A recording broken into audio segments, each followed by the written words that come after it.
ভগবান কি চোর নাকি? এই জগৎ সংসারে যা কিছু আছে তা সব তো তার, তাহলে তার জিনিস। এখানে ভগবান বলছে আমি ধন হরণ করে লজ্জাহীন হয়েছি।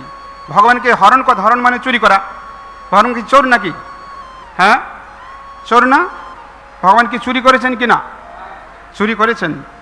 তো ভগবান যে চুরি করেছেন, এই চুরি করাটা কি স্বভাবে না অভাবে? স্বভাবে। হ্যাঁ, কেন চুরি করেছেন? তিনি তার ভক্তদের আনন্দ দেওয়ার জন্য। বিখ্যাত চোর, ফেমাস চোর কে বলছেন? হ্যাঁ, বল্লভাচার্য। তবে তিনি চুরি করতে যেতেন কেন না ভক্তদের আনন্দ দান করার জন্য।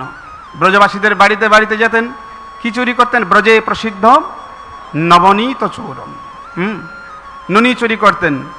আর গোপাঙ্গনা নাম চ দুকুল চোরম, এই কুল ওই কুল দুই কুল চুরি করেছেন, হ্যাঁ, ব্রজগোপীদের। আর